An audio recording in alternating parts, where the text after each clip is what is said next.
தினமும் அதிகாலை தொழுகைக்கு பின்னர் ஹலீஃபா அபூபக்கர் ரலியல்லாஹு தஆலா அன்ஹு அவர்கள் பள்ளிவாசலை விட்டு வேகமாக வெளியேறி மதீனாவின் எல்லையில் இருக்கும் ஒரு குடிசை வீட்டுக்கு செல்வதையும் சற்று நேரத்திற்கு பின்னர் அங்கிருந்து வெளியேறுவதையும் உமர் ரலியல்லாஹு தஆலா அன்ஹு அவர்கள் கவனித்தார்கள். ஹலீஃபா அபூபக்கர் ரலியல்லாஹு தஆலா அன்ஹு அவர்கள் என்னென்ன நல்ல காரியங்கள் செய்கிறார் என்பது பெரும்பாலும் உமர் ரலியல்லாஹு தஆலா அன்ஹு அவர்களுக்கு தெரியும். ஆயினும் இந்த விஷயம் மட்டும் அவர்களுக்கு தெரியவே இல்லை. நாட்கள் நகர்கின்றன. ஹலீஃபா அபூபக்கர் ரலியல்லாஹு தஆலா அன்ஹு அவர்களோ தொடர்ந்து அந்த குடிசை வீட்டுக்கு சென்று கொண்டே இருந்தார்கள். அங்கு சென்று அவர்கள் என்ன செய்வார் என்பதும் உமர் ரலியல்லாஹு தஆலா அன்ஹு அவர்களுக்கு தெரியாமலே இருந்தது. ஒரு நாள் அபூபக்கர் ரலியல்லாஹு தஆலா அன்ஹு அவர்கள் வெளியே சென்றபின் அந்த குடிசைக்கு சென்று என்ன நடக்கிறது என்பதை பார்த்தே தீர வேண்டும் என்ற முடிவுக்கு வருகிறார்கள் உமர் ரலியல்லாஹு தஆலா அன்ஹு அவர்கள். அதே போன்று அபூபக்கர் ரலியல்லாஹு தஆலா அன்ஹு அவர்கள் அந்த குடிசையை விட்டு வெளியேறியதும் குடிசைக்குள் நுழைகின்றார்கள் உமர் ரலியல்லாஹு தஆலா அன்ஹு அவர்கள். அங்கே வயதான பார்வையற்ற நடக்க முடியாத ஒரு மூதாட்டி இருப்பதை காண்கிறார்கள். பின்னர் குடிசையை கவனித்தார்கள்.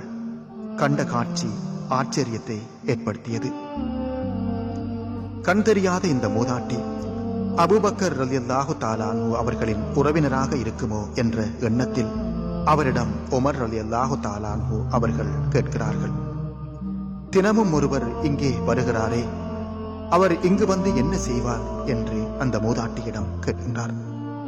அந்த மூதாட்டியோ, அருமை மகனே, அல்லாவின் மீது ஆணையாக அவரை குறித்து எனக்கு எதுவுமே தெரியாது. தினமும் காலையிலே இங்கு வருவார், வீட்டை துடைத்து சுத்தம் செய்வார், ஆட்டிலிருந்து பால் கறப்பார், எனக்கு உணவு சமைத்து தருவார், பின்னர் எதுவும் பேசாமல் திரும்பி விடுவார் என்று கூறியவுடன் அது கேட்ட உமர் ரலியல்லாஹு தஆலா அன்ஹு அவர்கள் குலுங்கி குலுங்கி அழுதவராக வீட்டை விட்டு உடனே வெளியேறிவிட்டார்கள். சிறிது காலத்தின் பின்னர் அபூபக்கர் ரலியல்லாஹு தஆலா அன்ஹு அவர்கள் மரணித்து விடுகின்றார்கள். அப்போது அந்த மூதாட்டிக்கு பணிவிடை செய்ய வேண்டும் என்றும் அபூபக்கர் ரலியல்லாஹு தஆலா அன்ஹு அவர்கள் வஃபாத்தாகிய செய்தியை அந்த மூதாட்டிக்கு தெரிவிக்க கூடாது என்றும் உமர் ரலியல்லாஹு தஆலா அன்ஹு அவர்கள் தீர்மானிக்கின்றார்கள். அதன்படி அபூபக்கர் ரலியல்லாஹு தஆலா அன்ஹு அவர்கள் எவ்வாறு செய்தார்களோ அதே போன்று அந்த குடிசைக்கு செல்கிறார்கள் உமர் ரலியல்லாஹு தஆலா அன்ஹு அவர்கள். முதல் நாளே அந்த மூதாட்டி கேட்கின்றார், உமது நண்பன் மரணித்து விட்டாரோ என்று கேட்கின்றார். உமர் ரலியல்லாஹு தஆலா அன்ஹு அவர்கள் திடுக்கிட்டவர்களாக திகைப்புடன் கேட்கின்றார்கள், அருமை தாயே, எனது நண்பன் மரணித்து விட்டது உங்களுக்கு எப்படி தெரிந்தது என்று கேட்கின்றார்கள். அப்போது மூதாட்டி கூறுகின்றார், நீர் எனக்கு உண்ணத்தரும் பேரிச்சம் பழத்தை விதை நீக்காமல் தருகின்றீர்களே, உமது தோழர் அதை விதை நீக்கி தருவார் என்று கூறியவுடனேயே நடுங்கத் துவங்கிவிட்டார்கள் உமர் ரலியல்லாஹு தஆலா அன்ஹு அவர்கள். நிற்க முடியாமல் தரையிலே அமர்கின்றார்கள். கண்களிலிருந்து கண்ணீர் வழிந்தோடுகிறது. அப்போதுதான் அந்த புகழ்பெற்ற வாசகத்தை கூறுகின்றார் உமர் ரலியல்லாஹு தஆலா அன்ஹு அவர்கள். உமக்கு பின்னர் வரவிருக்கும் கலீஃபாக்களுக்கும் பெரும் சுமையை விட்டு விட்டு சென்று விட்டீரே அபூபக்கரே என்று கூறுகின்றான்.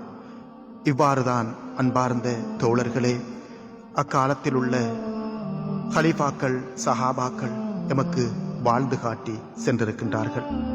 இப்போது நாம் அபூபக்கர் ரலியல்லாஹு தஆலா அன்ஹு அவர்களுக்காக அழுவதா, உமர் ரலியல்லாஹு தஆலா அன்ஹு அவர்களுக்காக அழுவதா, அல்லது கொஞ்சம் கொஞ்சமாக நம்மை விட்டு அகன்று கொண்டிருக்கும் நல்ல பண்பாடுகளுக்காக அழுவதா தெரியவில்லை. மரணிக்கும் முன் நல்ல சுவடுகளை விட்டு செல்வோம். ஏனெனில் நாம் விட்டு செல்லும் சுவடுகள் அனைத்தும் பதிவு செய்யப்படுகின்றன. அல்லாஹு தஆலா அல் குர்ஆனிலே கூறுகின்றான், அவர்கள் விட்டு சென்ற சுவடுகளையும் நாம் பதிவு செய்து கொண்டிருக்கின்றோம் என்று கூறுகின்றான். அல் குர்ஆன் 36:12.